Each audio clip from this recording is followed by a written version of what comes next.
Joining us right now, a couple of members of Congress get their plans to rise above and find a solution to the debt crisis. We welcome Representative Lynn Jenkins, Republican from Kansas.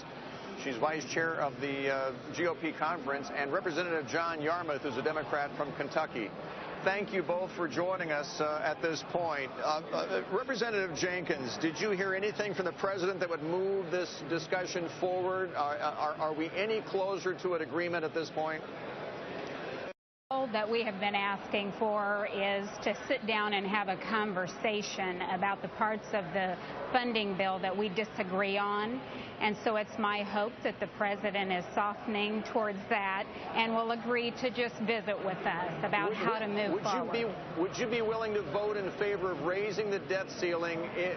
The president said if you do that, he'll sit down with anybody and talk about the negotiations for the budget. Would you be willing to raise the debt ceiling to do that?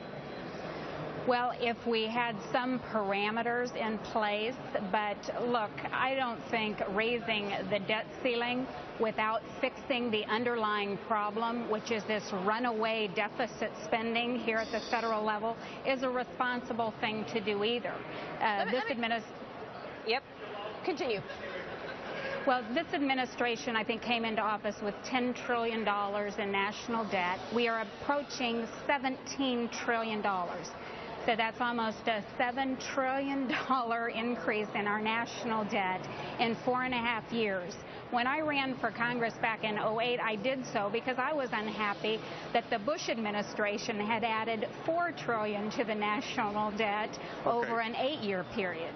Representative Yarmuth, let me ask you, I mean, the idea that the president continues to reiterate, I will not negotiate, isn't it the responsibility of the president to negotiate? At what point does it look like the obstacle to progress is the president rather than Congress to keep digging in? I mean, how is this helpful? Well, first of all, the president's had about 20 conversations with Republican leadership in the House since March about the budget. Republicans in the Senate have consistently blocked a conference there. Speaker Boehner's refused to appoint conferees on the budget from the House side. There's been every opportunity to have negotiations on budget levels for the last 6 months, and Republicans refused to do that. And, you know, looking at the spending side... What's the excuse for the last 5 years? I mean, what's the excuse for the last 5 years and the failure to actually pass a budget? We have not had a passed budget in 5 years. Aren't issues like what we're dealing with today the result of such failures? No budget for 5 years? Well, of course. I mean, that's a kind of prima facie. That's the reason we have a shutdown is because we don't have a budget agreement. For 5 years. The House passed a budget in April this year. The Senate passed one before that. And in June, and now we're still here. We haven't had a conference. We could do that. We could have done it, and we should have done it. But, you know, the fact remains we've cut $3.6 trillion worth of spending out of the budget over the last 3 years. The deficit's half what it was at its peak. So we are making progress. We have cut spending. We are spending less money this year than we spent in 2008 by about $400 billion.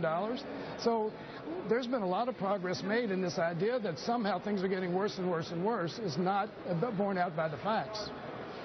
Representative Jenkins, Speaker Boehner has said there will be no default. He will not allow that to happen. But at the same time, there's no new negotiation going on. So there's got to be a middle ground somewhere.